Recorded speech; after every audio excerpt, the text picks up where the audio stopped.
చెట్టుకు కోపం వచ్చింది. ఓ చెట్టు మీద కాకి, చిలుక నివసిస్తున్నాయి. ఆహారం కోసం కాకి, చిలుకలు ఉదయం వెళ్లి సాయంత్రానికి తిరిగి వచ్చేవి. ఎప్పటిలానే ఓ రోజు సాయంత్రానికి అవి చెట్టు దగ్గరికి వచ్చాయి. కాకి తన గూటిలోకి వెళ్తుండగా, "నువ్వు ఇకపై ఇక్కడకు రావద్దు" అని చెట్టు అంది. కాకి ఎందుకు రాకూడదు? అది ఏం తప్పు చేసింది అని ఆశ్చర్యంగా అడిగింది చిలుక. ఎందుకా? నేను నల్లగా ఉంటా కదా, అందుకే నన్ను రావద్దంటోంది. రంగు కన్నా గుణమే ప్రధానం అని చెట్టుకు తెలియదేమో అని కోపంగా అంది కాకి. ఈ మాటలు విన్న చెట్టు బిగ్గరగా నవ్వింది.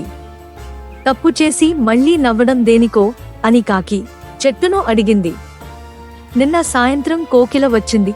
తనకు గూడు కట్టుకోవడం రాదని, నీ గూటిలో తన గుడ్లను పెట్టుకుంటానని నిన్ను దీనంగా అడిగింది. కానీ నువ్వు ఒప్పుకోలేదు అంది చెట్టు. నేనెంతో కష్టపడి గూడు కట్టుకున్నాను. దానిలో కోకిల గుడ్లను పెట్టుకోవద్దన్నం తప్పెలా అవుతుంది అంది కాకి. పరోపకారం నా సహజ గుణం. నీళ్లు పోసి ఆదరించిన వారికి, రాళ్లతో కొట్టిన వారికి సైతం సమానంగా పండ్లనిస్తా.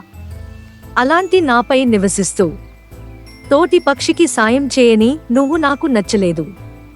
ఇప్పుడు చెప్పు, నిన్ను నీ రంగును బట్టి వద్దన్నానా, గుణాన్నే బట్టి వద్దన్నానా అని చెట్టు తిరిగి కాకిని ప్రశ్నించింది. తన తప్పు తెలుసుకున్న కాకి కోకిల గుడ్లను తన గూటిలో పెట్టుకోవడానికి అనుమతిచ్చింది. దానిలో వచ్చిన మార్పునకు కోకిల, చిలుకతో పాటుగా చెట్టు కూడా ఎంతో సంతోషించింది. ఎవరు గొప్ప?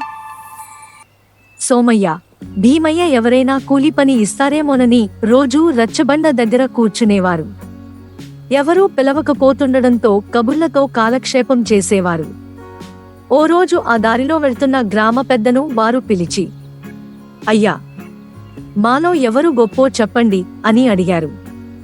వీరిని మార్చడానికి ఇదే మంచి అవకాశం అనుకున్న ఆయన, ఈ బాటకు ఇరువైపులా చెరో 20 గుంతలు ఎవరు ముందు తవ్వుతారో వాళ్లే గొప్ప అన్నాడు.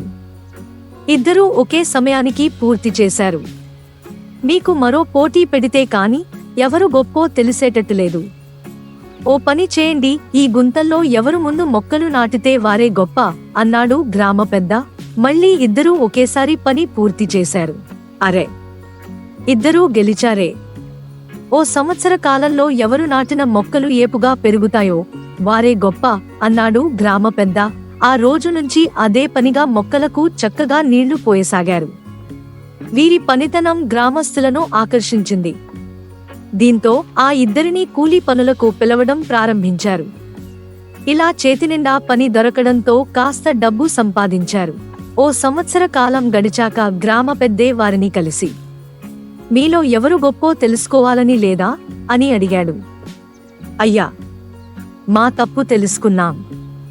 కబుర్లు కడుపు నింపవని అర్థమైంది. శ్రమ విలువ తెలిసిన అందరూ గొప్పవారే" అని సమాధానమిచ్చారు. తర్వాత తమను మార్చిన గ్రామ పెద్దకు ధన్యవాదాలు తెలిపి పని కోసం ముందుకు కదిలారు. ఈ వీడియో నచ్చినట్లు అయితే లైక్ చేసి షేర్ చేయండి. ఇలాంటి మరిన్ని వీడియోస్ కోసం సబ్స్క్రైబ్ చేసుకోండి.